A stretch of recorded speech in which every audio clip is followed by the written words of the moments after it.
नमस्कार, स्वागत है आप सभी का एस्ट्रो तक में। मैं हूं आपके साथ भावना शर्मा।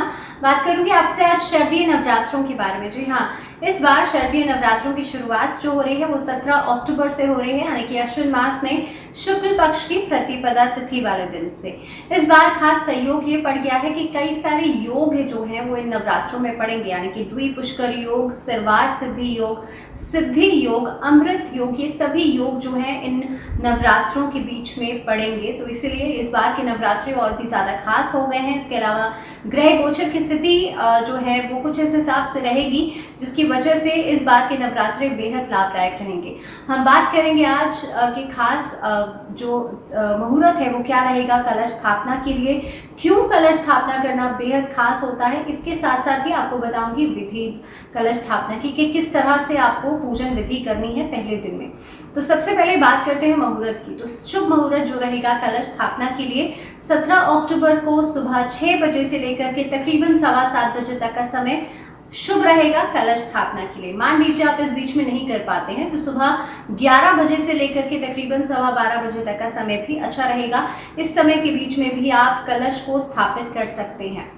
अब कलश स्थापना की क्यों जाती है, तो सबसे पहले जानिए कि कलश जो होता है जब आप उसे देवी दुर्गा के सामने रखते हैं और खास तौर पे घर के उत्तर पूर्व की दिशा में रखते हैं, तो उसमें इन नवरात्रों के समय पर सभी देवी देवताओं का वास हो जाता है। उस समय पर आप संकल्प लेते हैं और खास तौर पे जब पूजन का शुरुआत करते हैं, जब आवाहन करते हैं सभी देवी देवताओं का, तो उस कलश के अंदर सभी देवी देवताओं का वास हो जाता है।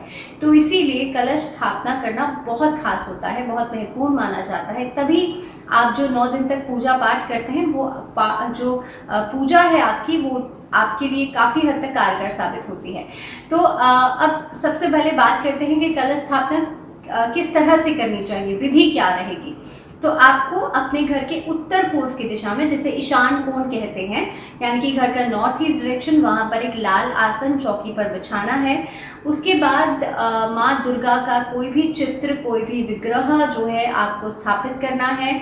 नव दुर्गा का स्वरूप भी हो सकता है, क्योंकि देवी दुर्गा के ही स्वरूप है ना, जिन्हें आप 9 रूपों में, अलग अलग रूपों में पूजते हैं। माँ शैलपुत्री से लेकर के माँ सिद्धिदात्री तक 9 दिन तक आप इनका आवाहन करते हैं, पूजन करते हैं। तो सबसे पहले देवी दुर्गा का चित्र जो है आप लालासन पर आप विराजमान कीजिए। उसके बाद एक मिट्टी का पात्र आपको लेना है। बड़ा मिट्टी के पात्र में आपको जौ की खेती करनी है। जौ जो है वो इसीलिए बोए जाते हैं क्योंकि इस दौरान जो किसान होते हैं, खास तौर पे आप देखेंगे इसका सिग्निफिकेंस यहाँ से भी है, जो किसान होते हैं वो अपनी फसल काटते हैं। तो ये जो एक समय होता है ना, ये एक ऋतु का, एक ट्रांसफॉर्मेशन का भी होता है। जस्ट बिकॉज एक सीजन से हम दूसरे सीजन में जा रहे होते हैं, शरद ऋतु की तरफ बढ़ रहे होते हैं, तो एक ट्रांसफॉर्मेशन का सीजन भी है, एक चेंज का सीजन भी है। इसीलिए जौ की खेती जो है वो की जाती है। इससे इसका सिग्निफिकेंस ये है कि जितनी बढ़िया आपका जो जौ की खेती होगी, उतनी ही आपके घर में खुशहाली आएगी, उतनी ही आपके घर में बरकत होगी।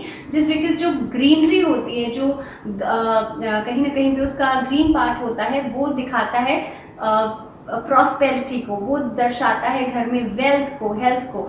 तो जितना अच्छा आपका जौ की खेती होगी, उतनी ही आपके घर में प्रॉस्पेरिटी भी बढ़ेगी।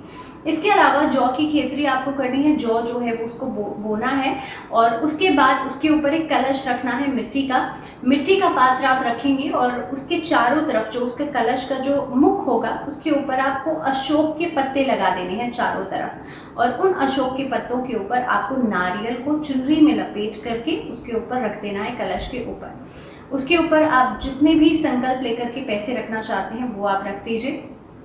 और फिर आपको क्या करना है कि माँ के सामने आपको इस तरह से स्थापित करना है। कोशिश कीजिएगा थोड़ा सा नॉर्थ की डायरेक्शन में आप करेंगे, क्योंकि कलश स्थापना कर रहे हैं, थोड़ा नॉर्थ की तरफ करके करेंगे तो वो बढ़िया रहेगा। तो इसी के साथ अखंड ज्योत जो है वो भी जलाई जाती है 9 दिन तक देवी दुर्गा के आगे। अखंड ज्योत जो है वो आपको थोड़ा सा साउथ की डायरेक्शन में करके जलानी चाहिए। इसके साथ साथ ही दुर्गा सप्तशती के पहले अध्याय का पाठ जो है वो पहले दिन किया जाता है माँ शैलपुत्री के लिए।